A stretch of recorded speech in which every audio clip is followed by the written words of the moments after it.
ತಾಲೂಕಿನ ಕಡಬ ಹೋಬಳಿಯ ಮಾರಶೆಟ್ಟಿಹಳ್ಳಿ ಗ್ರಾಮ ಪಂಚಾಯಿತಿ ವ್ಯಾಪ್ತಿಯ ಅತ್ತಿಕಟ್ಟೆ ಗ್ರಾಮದ ಸರ್ಕಾರಿ ಹಿರಿಯ ಪ್ರಾಥಮಿಕ ಪಾಠಶಾಲೆಯಲ್ಲಿ ವಿದ್ಯಾರ್ಥಿಗಳಿಗೆ ಕುಡಿಯುವ ನೀರಿಲ್ಲ ಹಾಗೂ ಅಡಿಗೆ ಮಾಡಲು ಸಮಸ್ಯೆಯಾಗುತ್ತಿದೆ. ಸಾಕಷ್ಟು ಬಾರಿ ಸಂಬಂಧಪಟ್ಟ ಗ್ರಾಮ ಪಂಚಾಯಿತಿ ಆಡಳಿತ ಹಾಗೂ ಬೆಸ್ಕಾಂ ಇಲಾಖೆಗೆ ಮನವಿ ಮಾಡಿದರೂ ಅಧಿಕಾರಿಗಳು ಸ್ಪಂದಿಸುತ್ತಿಲ್ಲ ಎಂದು ಗ್ರಾಮಸ್ಥರು ತೀವ್ರ ಕಿಡಿಕಾರಿದರು. ಶಾಲೆಯ ಎಸ್ಟಿಎಂಸಿ ಅಧ್ಯಕ್ಷ ಶಶಿಧರ್ ಮಾತನಾಡಿ, ಅತ್ತಿಕಟ್ಟೆ ಸರ್ಕಾರಿ ಪ್ರಾಥಮಿಕ ಶಾಲೆಯಲ್ಲಿ 60ಕ್ಕೂ ಹೆಚ್ಚಿನ ಮಕ್ಕಳು ವ್ಯಾಸಂಗ ಮಾಡುತ್ತಿದ್ದು, ವಿದ್ಯಾರ್ಥಿಗಳಿಗೆ ಪ್ರತಿನಿತ್ಯ ಕುಡಿಯುವ ನೀರಿಗೆ ಸಮಸ್ಯೆಯಾಗುತ್ತಿದೆ ಎಂದು ತಿಳಿಸಿದರು.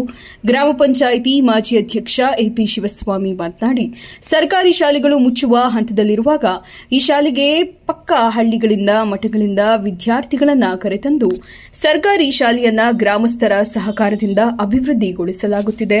ಇದಕ್ಕೆ ಪೂರಕವಾಗಿ ಸ್ಥಳೀಯ ಆಡಳಿತದ ನಿರ್ಲಕ್ಷ್ಯದಿಂದಾಗಿ ವಿದ್ಯಾರ್ಥಿಗಳಿಗೆ ಕುಡಿಯುವ ನೀರಿನ ಸಮಸ್ಯೆ ಸೇರಿದಂತೆ ಅನೇಕ ಸಮಸ್ಯೆಗಳು ಎದುರಾಗುತ್ತಿರುವುದು ತುಂಬಾ ದುಃಖಕರ ಸಂಗತಿಯಾಗಿದೆ ಎಂದು ಬೇಸರ ವ್ಯಕ್ತಪಡಿಸಿದರು. ಕೂಡಲೇ ಗ್ರಾಮ ಪಂಚಾಯಿತಿ ಆಡಳಿತ ಎಚ್ಚೆತ್ತು ಸಮಸ್ಯೆಯನ್ನ ಬಗೆಹರಿಸಬೇಕೆಂದು ಒತ್ತಾಯಿಸಿದರು. ನಮ್ಮೂರಲ್ಲಿ ನಮ್ಮ ಶಾಲೆಯಲ್ಲಿ 60 ಮಕ್ಕಳಿದ್ದು ಕುಡಿಯೋ ನೀರಿಗಂತೂ ಡೈಲಿ ಸಮಸ್ಯೆ ಆಗ್ತಲೇ ಇದೆ. ನಾವೊಬ್ಬರು ಜನಪ್ರತಿನಿಧಿಯಾಗಿ ನಮಗೆ ಹೇಳಿ ಬೇಜಾರಾಗಿದೆ. ನೀರಿಂದಂತೂ ತುಂಬ ಸಮಸ್ಯೆ ಇದೆ. ಸ್ಕೂಲ್ ಹತ್ರ ಯಾವುದಾದ್ರು ಎಲ್ಲದಕ್ಕೂ ನೀರು ಬೇಡಿ ಬಿಡಿಸ್ಕೊಳ್ಳೋಂಥ ಪರಿಸ್ಥಿತಿ ಐತೆ. ಟೀಚರ್ಗಳು ಕಾಲ್ ಮಾಡಿದಾಗ ನೀರಿಲ್ಲ ಅಂತೇಳಿ ನಮಗೂ ಎಲ್ಲ ಹೇಳಿ ಸಾಕಾಗಿದೆ. ಹಾಗಾಗಿ ನಾವು ಮಾಧ್ಯಮದ ಮುಂದೆ ಬರಬೇಕಾಗಿದೆ. ನೀರಿಂದ ಇಲ್ಲಿ ಕೇಬಲ್ಲು ಮೇನ್ಸು ಎಲ್ಲ ಕತ್ಕೊಂಡೋಗಿರೋದಲ್ಲ, 2ನೇ ಬಾರಿ ಕತ್ಕೊಂಡೋಗಿರೋದು.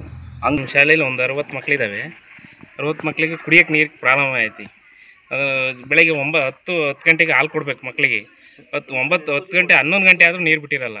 ನೀರು ಬಿಡೋಕ್ಕೆ ಭಾಳ ಸಲ ಕೇಳಿದ್ದೀವಿ. GPS ಎಲ್ಲ ತೆಗೆದಿಕ್ಕಿದ್ದೀವಿ, ಫೋಟೋಗಳು ಬಂದೇ ಇಲ್ಲ. ನೀರು ಬರೋದೇ ಇಲ್ಲ ಯಾವುದೇ ಕಾರಣಕ್ಕೂ. ಇವತ್ತೆಲ್ಲ ಒಂದು ದಿವ್ಸ ಬಂದೇವಿ. ಯಾರೋ ಬರ್ತಾರೆ ಅಂದರೆ ಬಿಡ್ತಾನೆ ಇಲ್ಲ, ಬಿಡಲ್ಲ. ಇವ್ರಿಗೆ ಹೇಳಿದ್ರೆ ನಾವು ಹೇಳ್ತೀವಿ ಅಂತೇಳಿ ಅವ್ರು ಹೇಳೋದಿಲ್ಲ.